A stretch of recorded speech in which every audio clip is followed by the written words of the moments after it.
Okay. All right, chaps. Great for us to get together. Our first kind of get together as our kind of good men movement starting to take place. I thought it would be good for us to, sit, reflect on kind of why we're here, what this is kind of all about, and then just hear a couple of stories from a few of us while we, shoot the shit and maybe try and, connect to some other people out there who may kind of find some value in what we're talking about. So, why are we here? I think we all know the stats out there are absolutely fucking shocking. I was reading a stat yesterday and it said that the leading cause of suicide in men between the ages of 15 to 25, the leading cause of death, is suicide. And when that's happening, with all this beauty that we've got around us, you look at the world, I live on Coogee Beach, I look out into the ocean and, there's so much beauty around us. But when our young people who are coming into their age are killing themselves at an unprecedented rate, and 70% of all suicides are men, we've got a serious problem. And then that's like the extremities of where this is. But there's a lot of people who are just lost, right? I'm sure we all know a lot of people who are kind of lost. There's a lot of unfulfillment going around there. And I think around this table, because of what we do and who we interact with, it's almost like they don't understand the equation of how to be happy. I think it's almost being lost in this, as technology goes through. People are kind of getting completely disconnected, and the whole of society is really starting to forget who we are, as human beings. You know what I mean? We're not designed to be stuck behind, four walls looking at some screens and stuff. So what I wanted to talk about today is to kind of get some ideas from you guys about, we'll talk around what we feel is the kind of why this is happening. And there's also a lot of great people out there.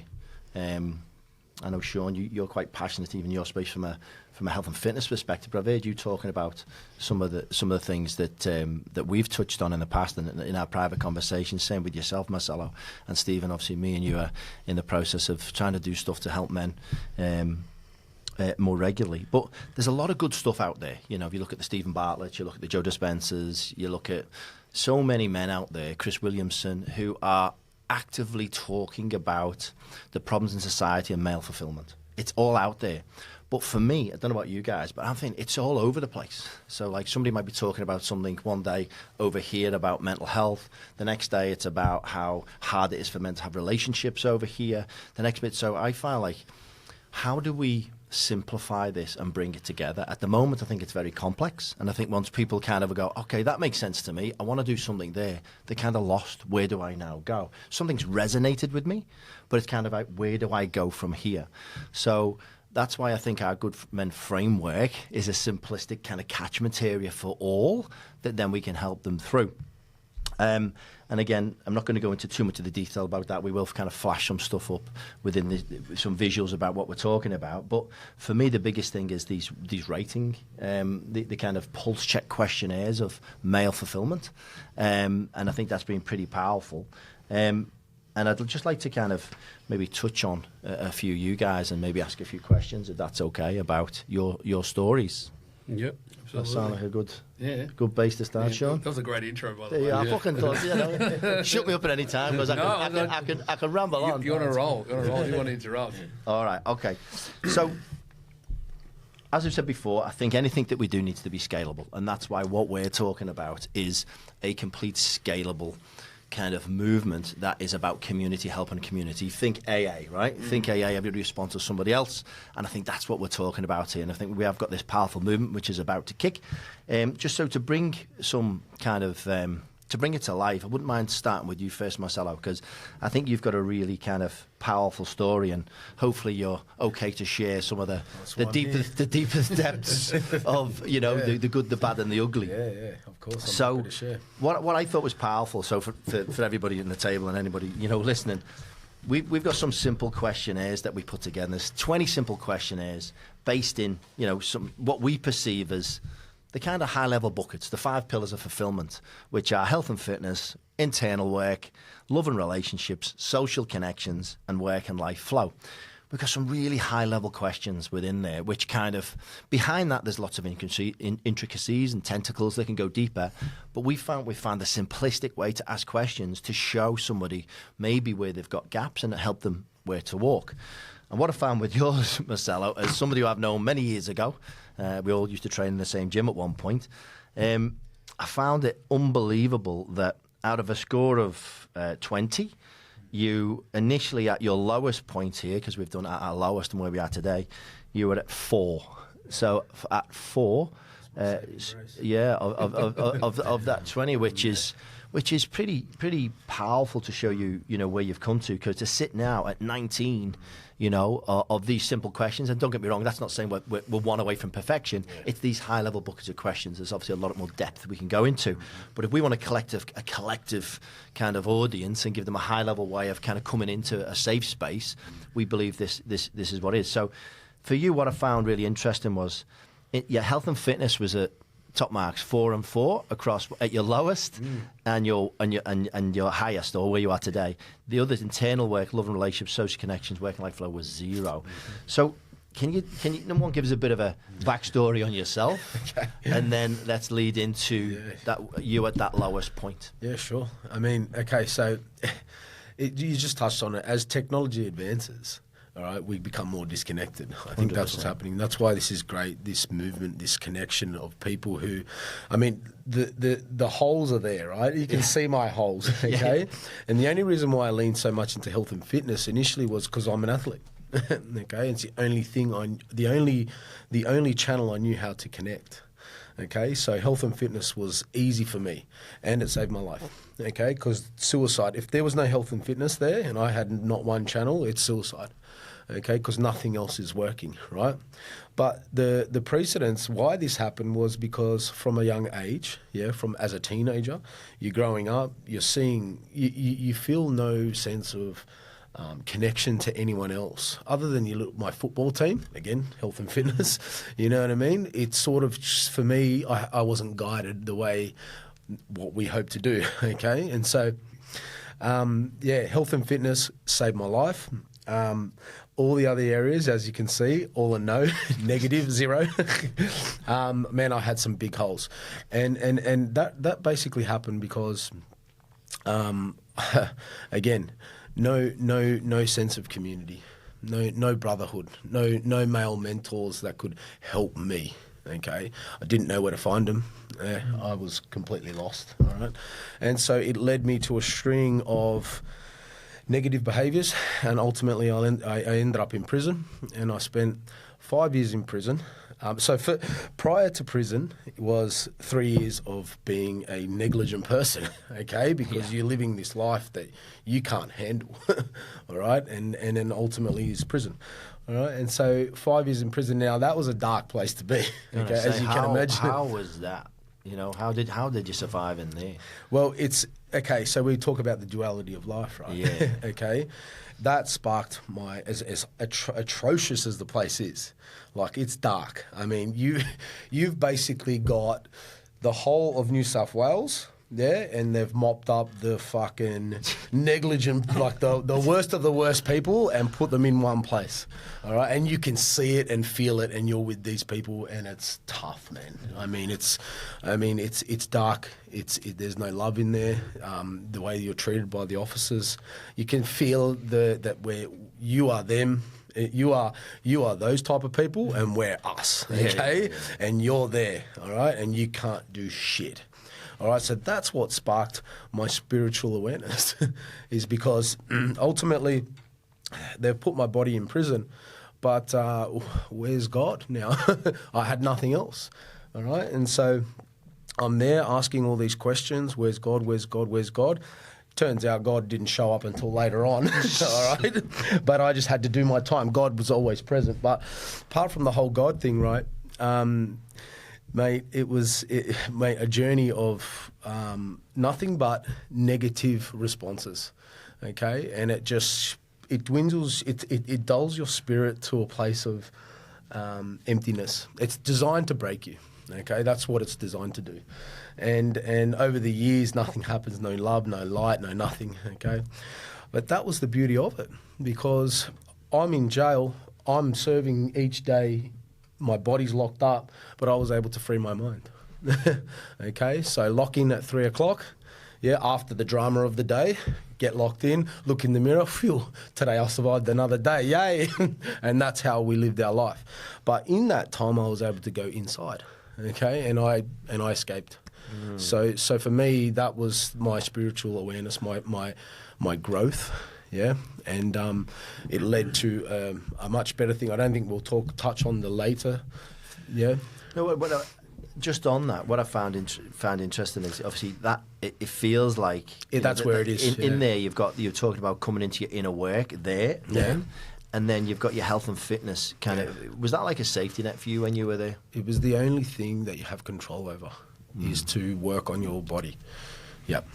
It's the only thing that you're allowed to do, and it's the only thing that's socially accepted by other inmates. Okay, so I was known as the guy, leave him alone.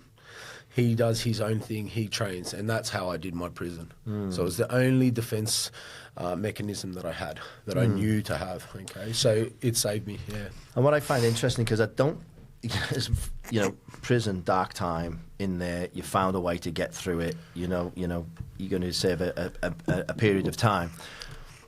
But you've had equally dark times after it, right? Yeah, definitely. Because of the safety net. You've had you've had equally dark, and I find it interesting because I was speaking to Marcelo the other week, and that lack of purpose for a man, which is what you've been through recently, because you've got, it's like any men, we need to feel needed, right?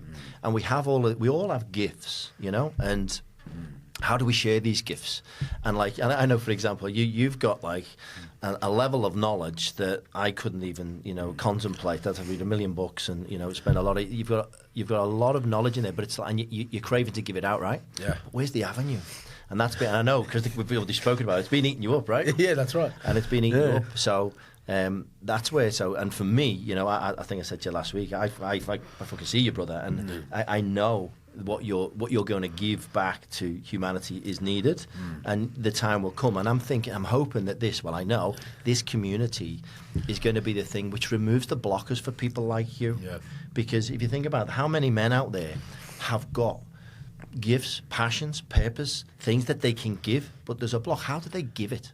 You know what I mean? When you're at your lowest point, I remember when I was I think I spoke last week in a workshop we were in, I was at my lowest point, living on the northern beaches, on the surface successful, I've got a business that's going pretty good, got a girlfriend that people think is, a good-looking girl, everything's rosy, but inside I was dying.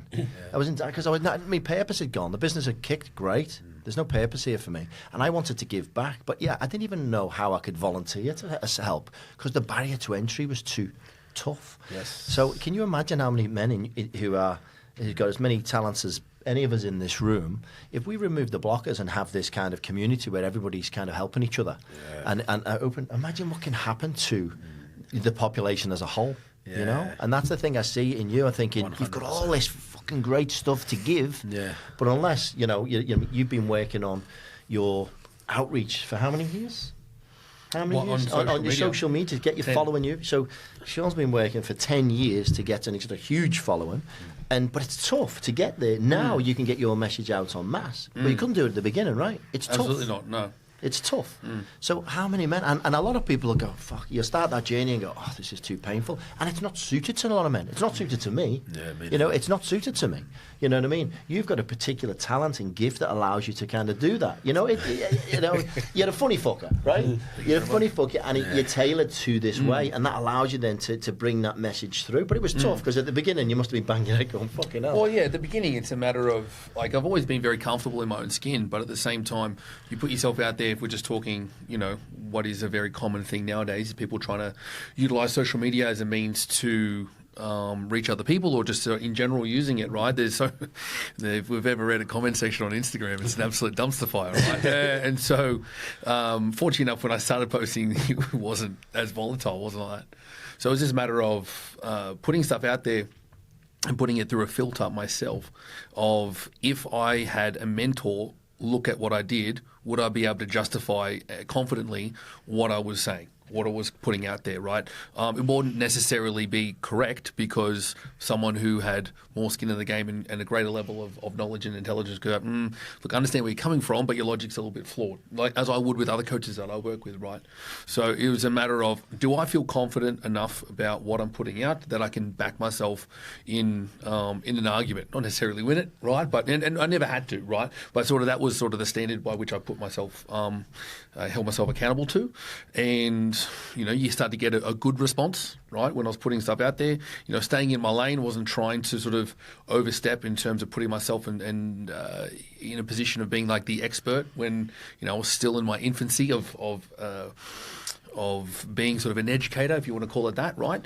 Just putting out stuff that I felt was appropriate relative to what I felt confident to do, and it's positive response. Just like anything, right? You put a little bit out, it's responded to positively. Oh, cool. I lean into it a little bit more. And the risks associated with like maybe being a little bit more particular with something or anything that might be, that you might perceive as a little bit more risky posting wise, because it's sort of your name, credibility towards it, on the line. It's not that dire, but it's kind of how you see it.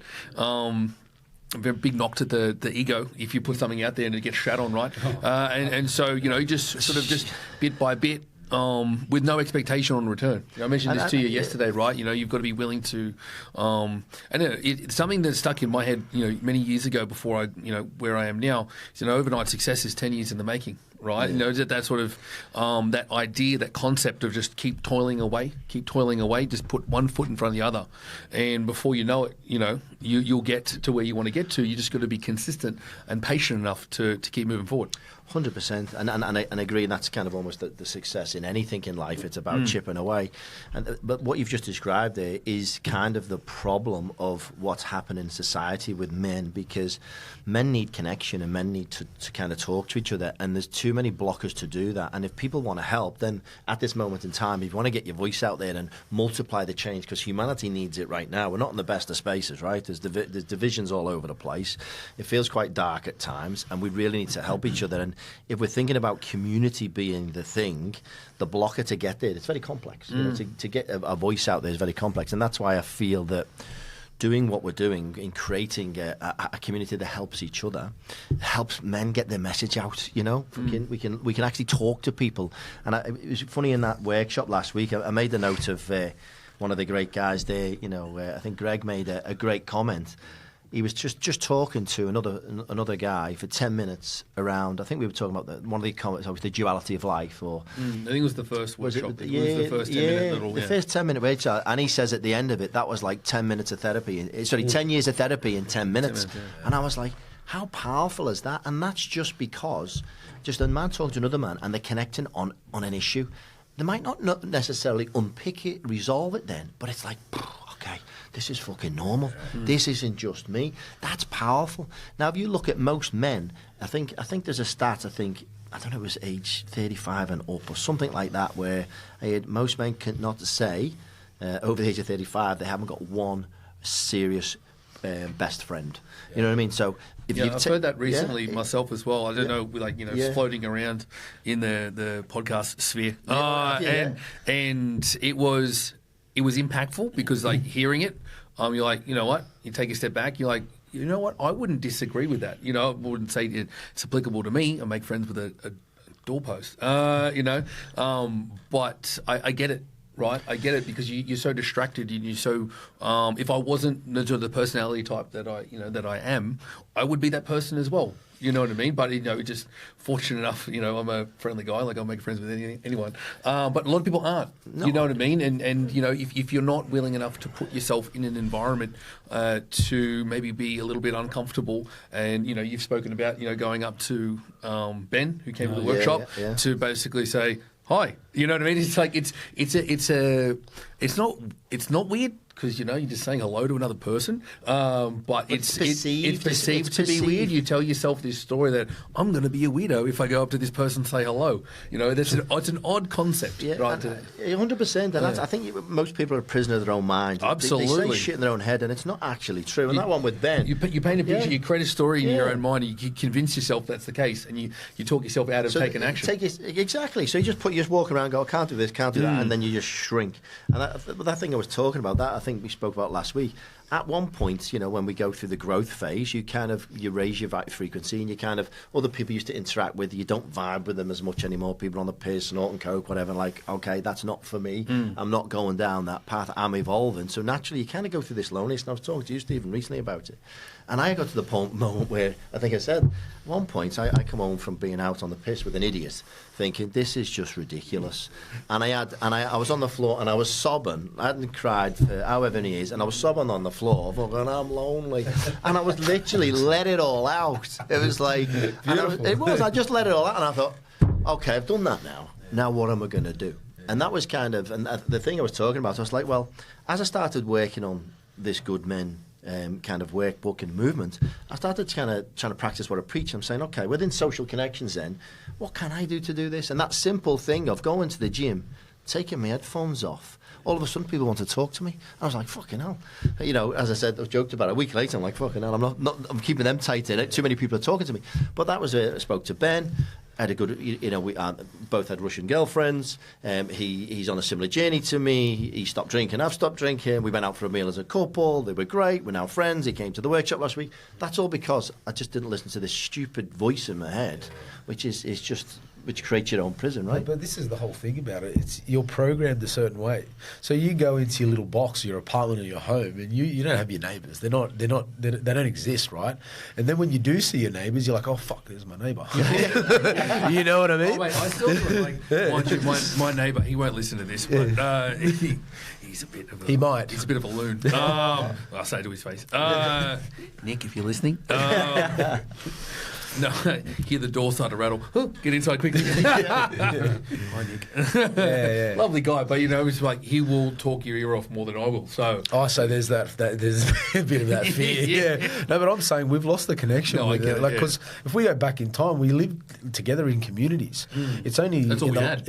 Each other. It's only in the last however many years, 200, 300 years, where we've blocked everything off, regulations, this, that, fences, and now there's a massive disconnect. You actually literally have to go out of your way to talk to the next bloke like you did. And look how beautiful it was. Amazing. And I speak about the same with volleyball. I don't know what it is, 6'4", fucking relative lump, in a room of lumps. And I'm there and I'm thinking, I want to go and play volleyball, but I don't know those ones. I'm in a volleyball social group. I can easily play, put my card on and play. And I used to sit there and go, I don't know them. I'll read my book instead. But inside I'm going, I want to play.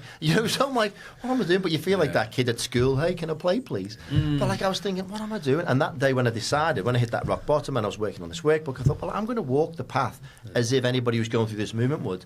Fucking hell, it was simple. I just walked over, put my card up. I had the best game ever. This guy was awesome. We smashed everybody. And I played for 3 hours. And I thought, what's the problem? It's all in here. But most men don't understand the mechanics of this. They're not spoken to in that language. And that's what we kind of need to change. And with you, Steve, obviously we've been friends for a while in and about round Coogee. We used to get on the piss. And then I kind of dropped off the piss, and I'd still see you still going on the piss. We'd spend like the first 2 hours, and then I'd see him going a bit cross-eyed, and I'd go like, I'd say, right, I'm off. But I think our story was you just came up to me a time and said, what are you up to? Because you kind of, essentially, you were trying to kind of evolve. You weren't too happy where you were, and you were kind of going through a breakup on that. You want to upload where you were? So I was out of a long-term relationship 4 years, and I was probably 6 months out of it, but I was still just floating through life, very confused. Didn't really know where I was at. And as you know, in the eastern suburbs, you just turn to alcohol and drugs. It's just the norm. And I found myself, I was just like going in every weekend doing the same thing. I wasn't really living my life to the full potential. And I've always had it in the back of my mind. Obviously, my mum and dad, alcoholics, My dad owns a pub, so I just grew up in the pub. Good place to be an alcoholic. Yeah. So yeah, exactly. My dad would take me to the local pubs to play pool. That was my upbringing, playing pool and just surrounded by alcoholics and that mentality. And I guess, like, I've always had in the back of my mind, I wonder, because my mum, like, is 20 years alcohol free now. And I always had in the back of my mind, how must that feel? And I've always been like, I'd love to try that sometime. And that's when I spoke to you and we done the questionnaire, the 5 pillars. And when I answered them all, I was like, wow, I'm lacking here, I'm lacking here. You know, I really need to up my game because I'm all about self-development. I love all that shit. So, yeah, I mean, I've got yours here. We used your analogy actually in the workbook with your permission. Yeah. And your story's unbelievable because I think it was across the space of 8 to 10 weeks. Yeah. And you know, you look here and you were kind of come out and you were on your growth journey, but when you looked at it, you were at 45% overall of those questions, and you had some low areas in the love and relationships and stuff. And to see you transition in such a short space of time to like 90% in that framework, how did you feel going through that journey? What were the lessons that you learned that you could maybe pass on to others? Well, I guess it's like everyone wants to better themselves, and it's just hard to take that initial step. And I feel like when I surrounded myself with the right people, like you guys, that are on this journey, it made it a lot easier because it's hard when you have, I guess, my group of friends that weren't really about talking about your feelings, you know what I mean? And it's quite hard. I think that's where a lot of men struggle, is to talk. It's like when we done the workshop there the other week, I remember one of the first questions we sat down and discussed with the person next to you, Marty it was, and it was something how might have triggered you growing up. Yeah. And Marty, I think it was, can you identify somebody who's negatively programmed in your life? And Marty said about his mum would say to him that, oh, you're no good with your hands. And it stuck with him. Wow. So he's still shit at volleyball. Yeah, it's quite true. I was going to leave that one alone. Only joking about it. Love you. So yeah, how it made me feel was, I guess, I was just I just come to a point where I was like, I couldn't do it anymore. The life I was living, being unhappy, miserable. I wanted to work on myself, especially going through a long-term a breakup. It's like, am I ever going to fully get over this person if I don't lead the right life? That really affected you, that relationship breakup, didn't it? Yeah, it did, because I was sure she was the one. I was very much in love with that lady. We had a dog, we had everything. After that, it really rocked me. It did. But it's also it's really motivated me too, because you can lie in the dirt and cry, and I did for a while, and that's why turning to alcohol and drugs wasn't really doing it for me. So that's why I needed to make these changes. Yeah, I think because I found it really interesting that you kind of very quickly, I mean, you talked to me about the blind side you've identified in yourself by reflecting on previously you were kind of in that relationship. Can you describe that? Yeah. I thought that was really powerful. Yes. I think previously you were kind of almost throwing the blame elsewhere. Yeah, But then exactly. when you sat in it. Yeah, it's like when I was in the relationship, I obviously hurt the girl I didn't realize it at the time because I was under the influence and I was just living this party lifestyle. I thought it was the shit. But I didn't realize that I was doing some of my actions was really hurting that lady. And when I look back at it now, I was like doing the wrong thing. Like you know, when I thought it was the macho man getting strippers around. You know, it's the cool shit to do. Come on, we'll get bags, we'll get strippers.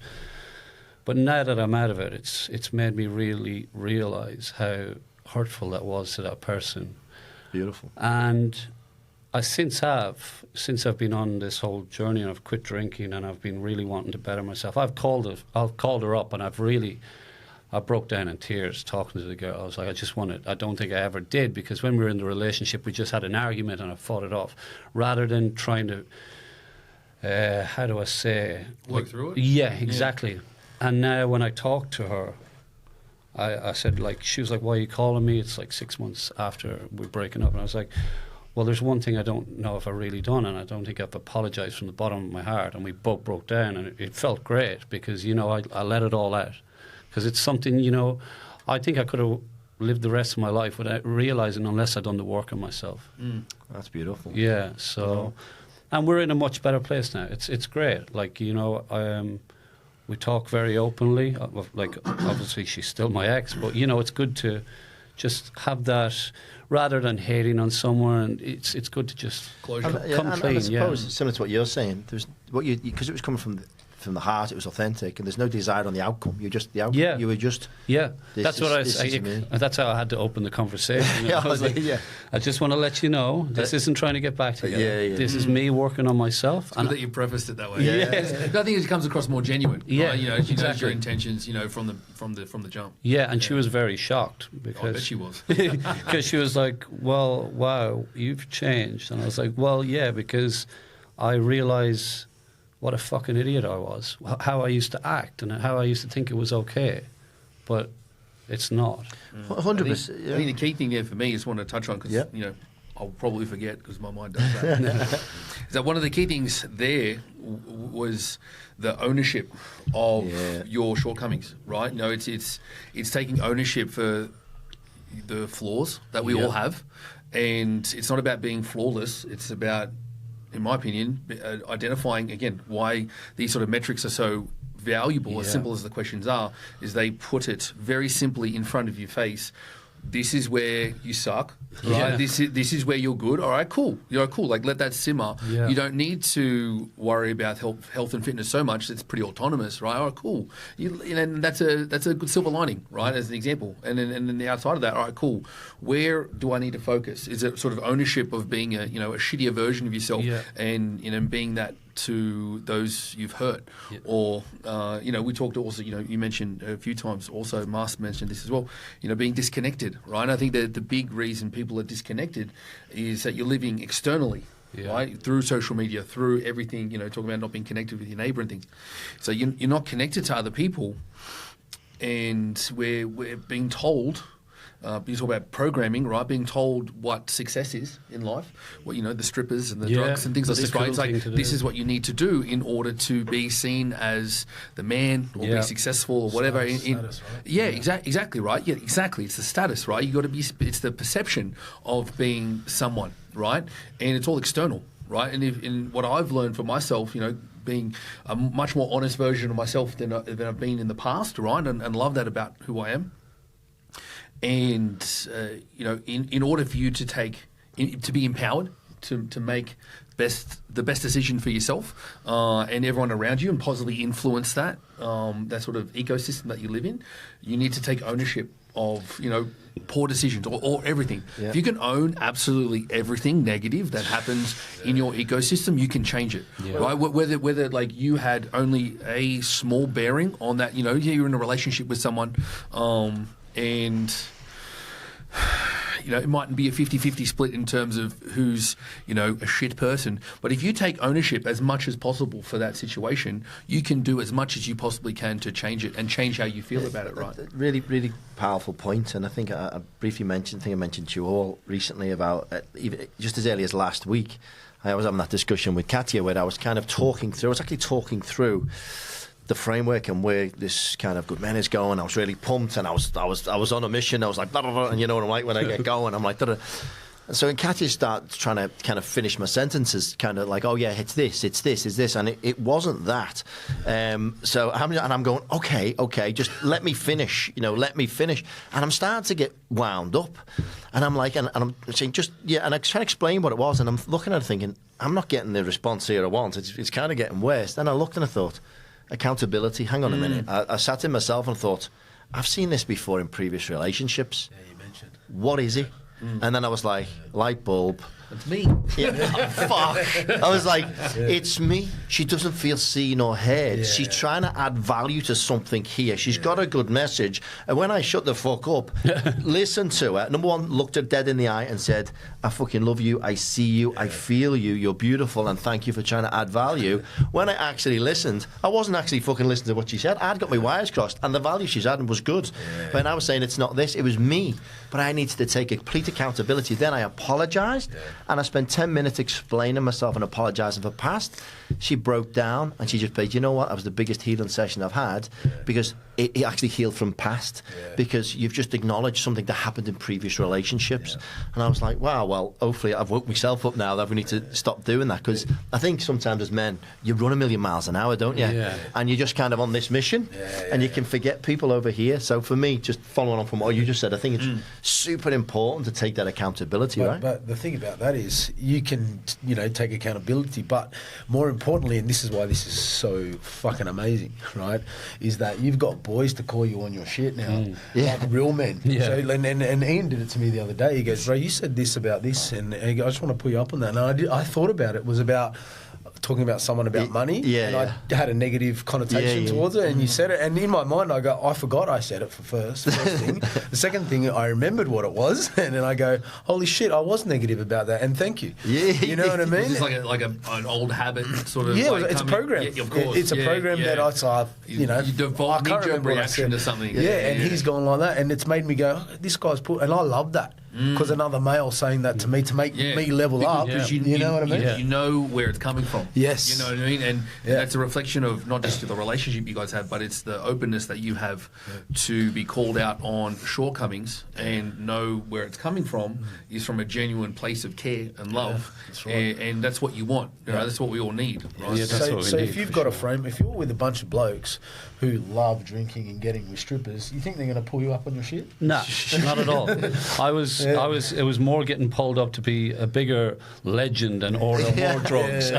That's how you rose the ladder. That's there. the status. Yeah, the status. On that, how have you found, because when you've got a collection of friends like that who are deep on that scene, how have they been with you on this growth journey? How have you found that with your social connection scenario? The real ones have come through, that's for sure. Yeah.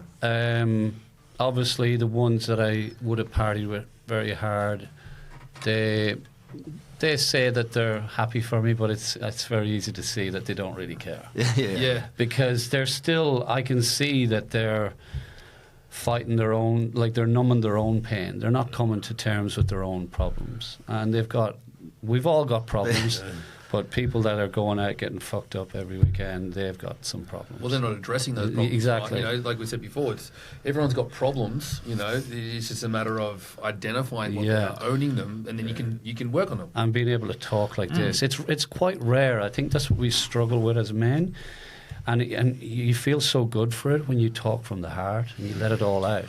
100%, like that workworkship the other day. Yeah. Everyone came away and go, geez, the guy you coach, Michael, what a beautiful guy, come in really shy. At the end, he comes over to me and goes, I can feel this movement. It made me really happy, and I can really understand how I need to move forward from here.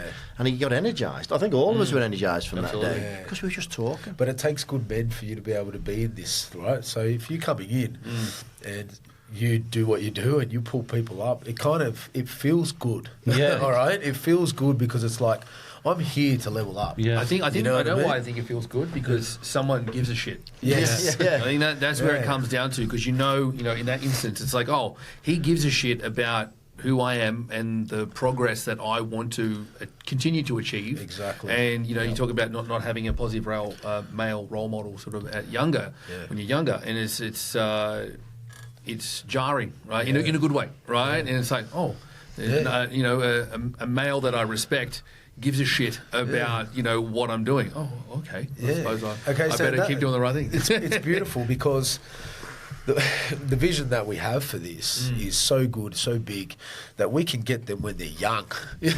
Go, here, look at this, bang. And you don't have to go through all the shit that we went through. Exactly. Like how old are you, Ian?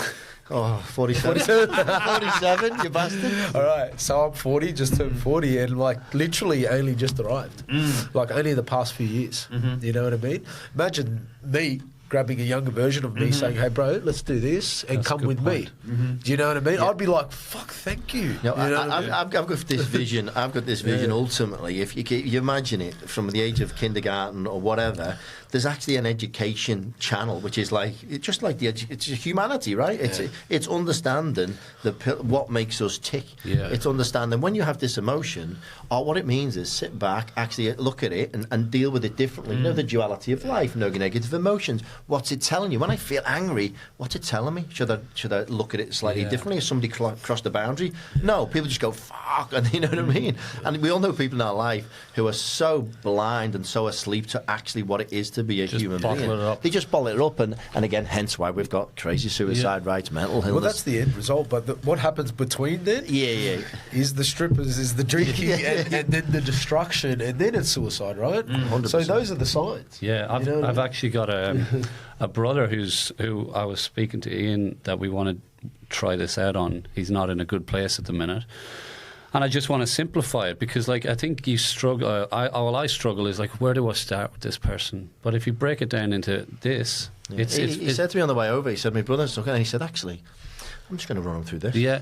And it's very simple because it's that's what I love about it, because I'm no good with when it comes to stuff like this, but this is so simplified, it just makes it easy for you. And I think now when I ask him these questions, it'll be fairly straightforward. Okay, you need to work on this, and call me in 2 weeks and we'll see where you're at. Well, I think that's the key thing with the structure, right? Men fundamentally are very simple. Yeah. Very, very meat and potatoes. Yeah, you see, that's me. What you see is what you get a lot of the time, right? So you keep it simple. Like the very first question, do you exercise regularly? Like that's pretty much sets the tone. Oh, okay, yes or no, right? And it's a yes or no, right? And then it gives you a score, and then from there, like we talked about, it gives you identifiable areas in which you can action change to improve upon, right? So the things that you are maybe good at and you're doing well at, or better than other areas where you may be zero. All right, cool. Well, give yourself an appropriate pat on the back for that, and sort of lean on that as much as you can as an anchor, so you don't ultimately make the ultimate poor choice. But and then you can put in actionable steps, right? Because I think that's ultimately where people let themselves down or are being let down. You talk about the barrier to entry. The barrier to entry in this is so low, right? You don't have to be a therapist to help someone else. You don't have to be anyone of any experience. It's like, here's some easy questions, yes or no. How do you score? You get the data and you're like, oh, pretty shit. Okay, I can improve, right? You're going to be right, but you'd rather find out where you're shit and maybe where you're good, 100%. And then it gives you some direction as to where to go. Because I think ultimately why people kill themselves is because they feel lost. And they feel they've got nowhere to go. They don't know what they need to do to get them out of wherever they are. I think not needed is a really big deal. And if you give yourself these areas in which you go, oh, okay, I can, especially in the ecosystem in which we're talking about creating and operating. It's like, oh, cool, this is where I know I can improve upon, and I have an ecosystem and people within that to help me in those areas. 100%. And I find it really interesting that you we look at, as men, we're looking at the easiest one. People talk about health and fitness a lot. It's there for a reason. Probably the easiest one to get on the first step. It's all in your control. But then there's funny questions like, do you understand your non-negotiable values in a relationship? Most men are going to go, what the fuck are you talking about? What is that? I said he did. I was like, what? And then I took time to think, and then How powerful was that? That was part of what woke you up to see your blind side. Exactly. Just that one question. Just that one question. And then 2 weeks later, he's on the phone to about 10 exes going, sorry. I'm a bad man. I made some phone calls. No, but it is. It's quite simple. That's what we're trying to do. And I found it really powerful. And just, obviously, I know I went to stay at yours at the weekend, and you've got a beautiful missus in Jess. And I find it, watching your relationship and obviously knowing, similar to my missus, maybe had a previous relationship, maybe, ends not the best, same with yours. But I can see how much what you're bringing to her world. Do you know what I mean? And it's beautiful to see because of how you carry yourself as a man. And it's nothing about money. It's not about. She knows you're there for her. That's you know what I mean? I get a lot out of it. I know. You're going to say, because I could see you at the weekend, and you said a couple of nice things about where do you get your biggest kind of joy now? It's the family. It's as long as my missus is happy and I'm ticking all my boxes, I know I'm doing a good job. If I go out and unexplained get on it with the boys, which will never happen, okay, if I did that, that's a big question mark. We don't have time for this. We have time for connection. We have time for all the beautiful things that we've created. Do you know what I mean? And I get so much out of her. So why would I waste my energy elsewhere? Do you know what I mean? Unless it's something like this. Yeah, 100%. But then and this is not wasting, let me tell you that. 100%. And again, we talk in the programme, we talk about, the good old energy vampires and the people who energise you. Me and Sean come away and we come away pretty energised. Sometimes we might drain each other because we're that fucking hyper, especially I am when I'm around them. But this is energising to me. I come away from these conversations and I'm pumped. I get value out of this. This is going to fulfil my day. This will be one of the best days in my week. You know what I mean? Every day's a good day when you live in Coogee, but you know what I mean? So this is what it's about, and creating a simplistic way to create social connections is kind of what it's about, right? Yeah. Well, the reason why I'm so pumped about this is because you've just nailed the biggest flaw in society we have, by creating this, which is what you guys have masterfully put together, right? And so you come in here, and we've built a whole new society for you. It's ready for you, you know what I mean? You get called out on your shit, any problems you have. People might, and to be honest, people might not even be ready to come. We got to expect that. You know what I mean? But I think the premise of it is you welcome in, you get nominated to come in. You know what I mean? You're nominated to come and try this because it's got, we've got all these, outcomes such as yourself, and look what happens at the end, right? Yeah. You're fulfilled. You get a score of above 90. I love what you touched on before, Mars, with trying to get people younger. Right, I've mentioned this to Ian before, right? Me too. Yeah. Because suicide, as significant and obviously ultimate that it is, we have such an opportunity in which to get to people well before that point, right? Because well before someone even considers what I think I said in the workshop before, they consider buying fuel to put in their car, to drive their car to the cliff's edge, to jump over the railing, to jump off the cliff. You know what I mean? It's like there's so many steps well before they get to the point of even considering that as an option, that they're feeling shit. They don't realise that they're feeling shit. Like yourself, Steve. You're making. We've all been there. You make poor choices, and you retrospectively look back, and you're like, oh, okay, I suppose I was escaping. I was trying to escape, right? And it's getting, we talk about catching people before they fall, right? That's one of the sort of the taglines. Love a good tagline. and it's appropriate, right? And I think, when you touched on that before, it's 100% right. And I think the way in which to frame it is exactly how you did. As you, especially those like us in the room here and other people who have worked on themselves, and ultimately as people go through the program, go through the process, become a more evolved version of themselves, look back and think, what would I like to have told my self from 10 years prior, 15 years prior, so I can feel what I feel now, 10 years ago, or whatever it might be, right? And that's how I coach people. In the fitness space. You're just talking to a younger version of yourself. Absolutely, right? And you want the best for you, right? Yeah, and it's like whether it's actually you, obviously, because it's an impossibility. But you see yourself in other people, 100%. Right? And when Steve's sharing stories, I'm like, yeah, okay, I get it. Been there before, and not so much the strippers, but other things. I find it boring. But poorer choices, right? Escapism in general, right? And you see the same actions, you get on the other side, and you see the actions in which you didn't put any thought into. Like, that's just what you do, right? You're going to be a madman. And then you look back and you see with other people, and it is glaringly obvious. Yeah. You're like, oh man, you can't make someone do something. But I think with a system like this, it's as positively persuasive as possible to be like, hey, just answer these questions. Honestly, where do you rank? And it's probably the light bulb just comes shitty. On, right? And for me, the two things of the research I've done while I've been working on this, and I'm sure we've found it, is the health and fitness seems to be the biggest safety net for people because it's easy when you just go for a walk, do this, get your endorphins going, and so on and so on.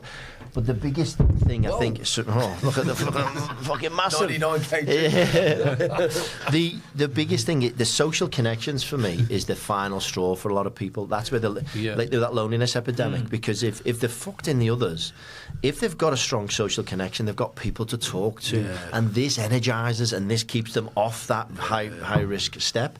So the whole thing around this is, as you say, you're kind of coming into it's like a ready-made society. It's a ready-made community, because within here it's called, reach one, teach one, like the kind of AA scenario. You come in, your goal is to help somebody else, and by helping somebody else, you're going to help your fucking self. Even if you're low in that, by helping somebody else, you'll level up, you'll feel better, because humans are meant to help others. So that's the whole thing. So I think that social connections tends to be the final straw for people when you talk about when they're about to get in the car.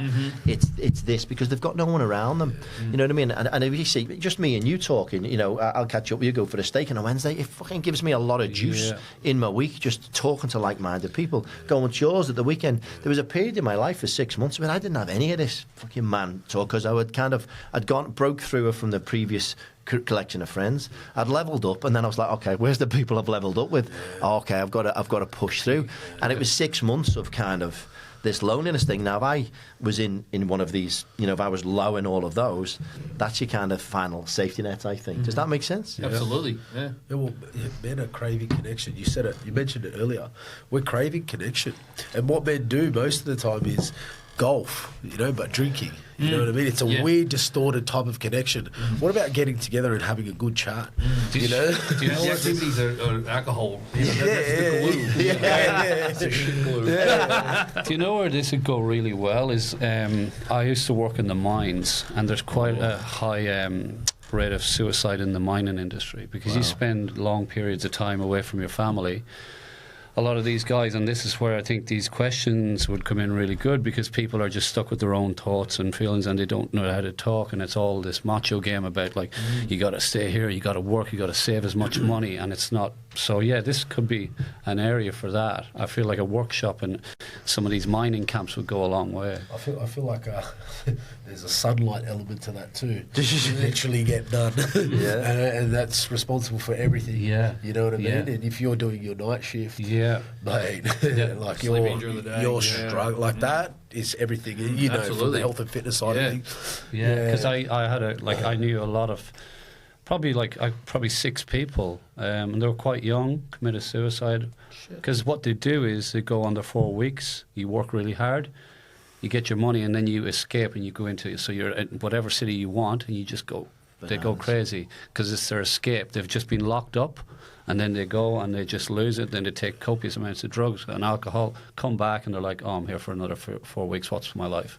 And then they just take their... 100%. It'd be powerful. I mean, again, I think it's powerful across the board. Yeah, 100%. Places like that, which, where the rate's high. And another one is ex-service people. So there's a guy I was coaching, a really good guy called David. I was coaching him during COVID. And he was that passionate, because he was in the forces. And out of 5 friends, he's the only one left. People there was one in jail, and the other 3 had committed suicide.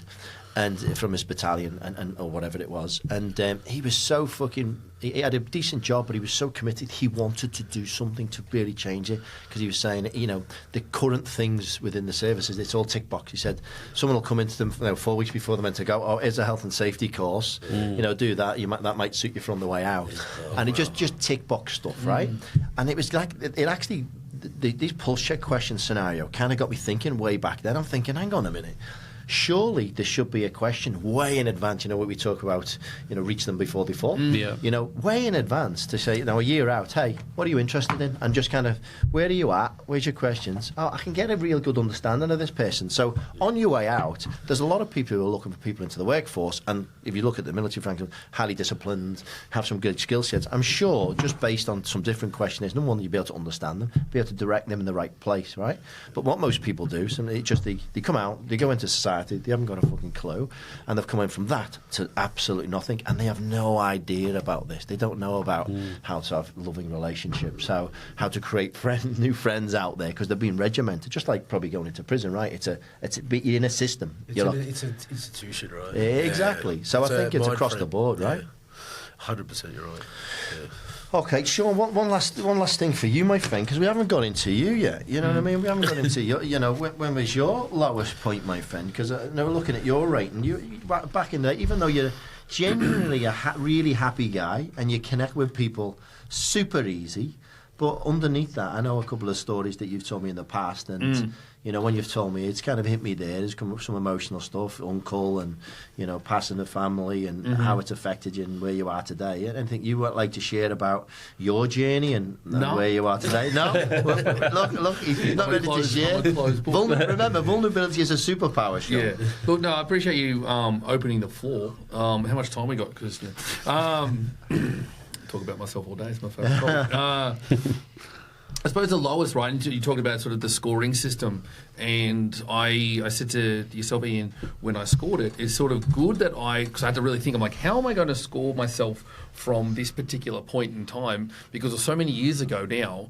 But the positive, the flip side of that is that because I'm a much more evolved version of myself, because of sort of the growth that I've had since then, I can answer those questions more accurately, right? Because because my biggest issue was being dishonest with myself in terms of being happy, right? You know, I always was a happy person, but it wasn't until it was a relationship which ultimately sort of ended, and I was lying to myself for a long time, telling myself I was still happy when, in fact, I wasn't. No. I was engaged. Prior to that, yeah.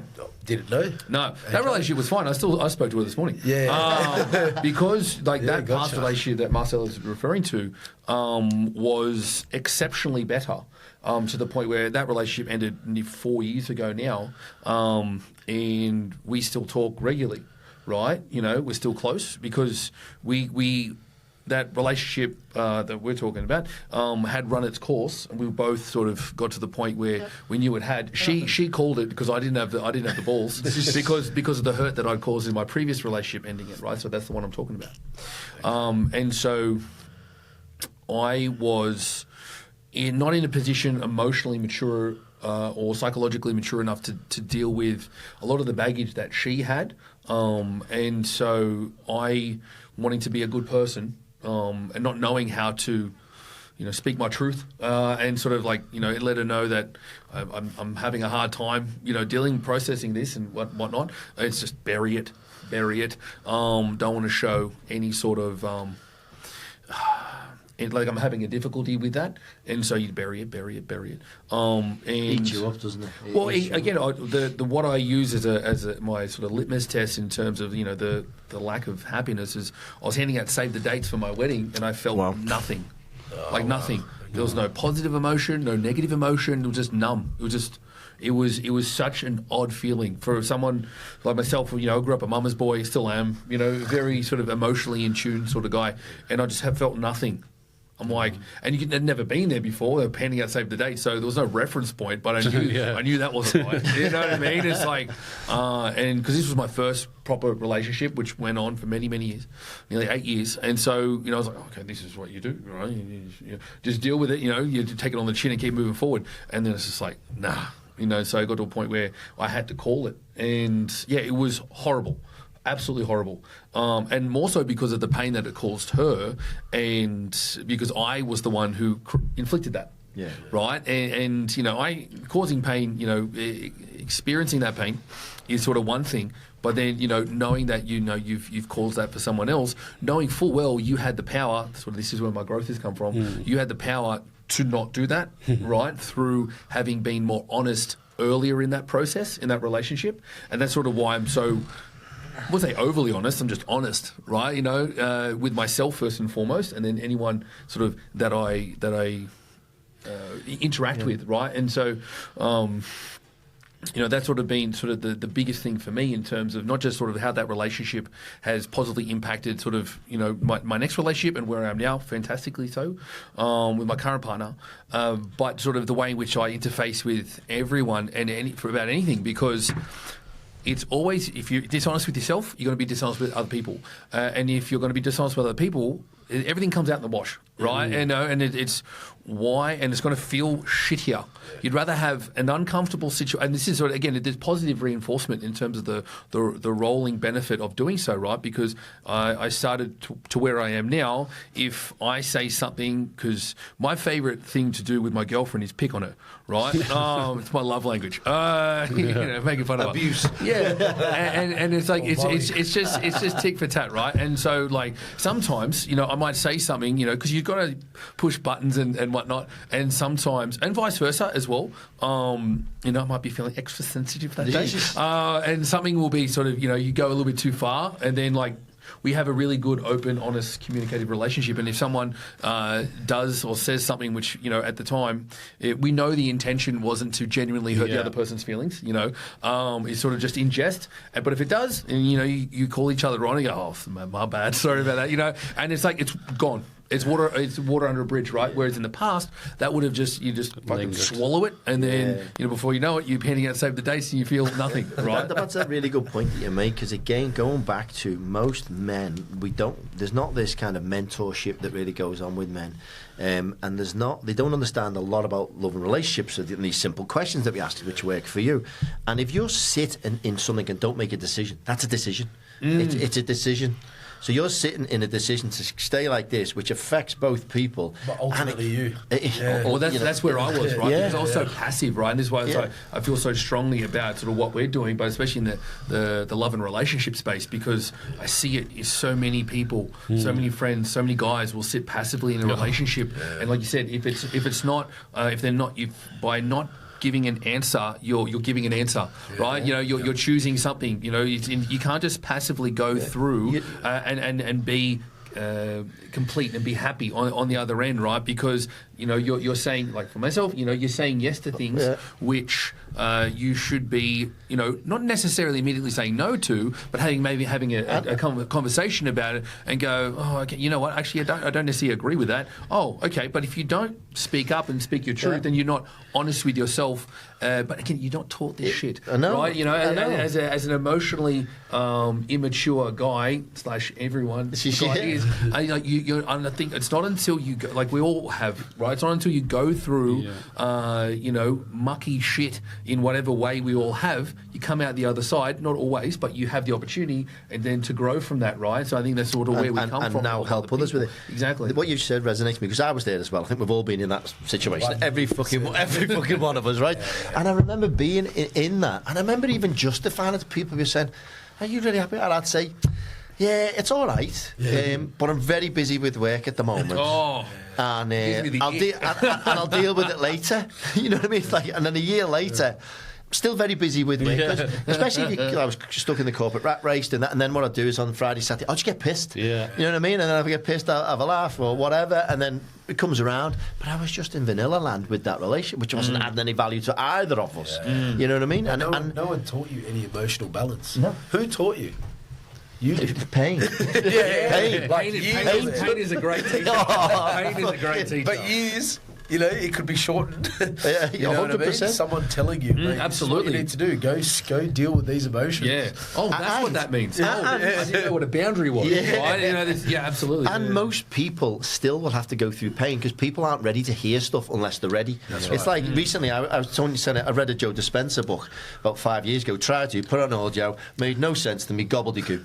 I was like, this is woo woo, right? I read it this month, 6 months ago. I'm like, every single word resonated deep in me. I felt it, I seen it. I'm like, fucking how powerful is this book? Because I was ready to receive it. Depending on where you are on your journey levels of consciousness, things are either fucking woo woo or they land in certain things. And that's the same in relationships and stuff like that, isn't it? Yeah, definitely. That's why we keep upgrading. 100%. You finally meet the right one, but it was the version of you that got upgraded. Mate, well said. Yeah. Well said. Yeah. You're the one that's upgraded. Yeah. Exactly. They were probably just fine. They were fucking great. Oh, I met the right girl at the right time. No, you idiot. You're just less shit now. No, all right. I think I think we've covered a lot of ground there. I think it's probably good for us for our first catch up. I think to kind of set the scene. And again, I'm energised to fuck it already from bouncing off you guys. I can really see the value we can add here. So thanks for being vulnerable. Vulnerability is a super fat power. Super fat power. Yeah, super fat power. Yeah. So I appreciate you know coming up and being vulnerable, guys. Thank you,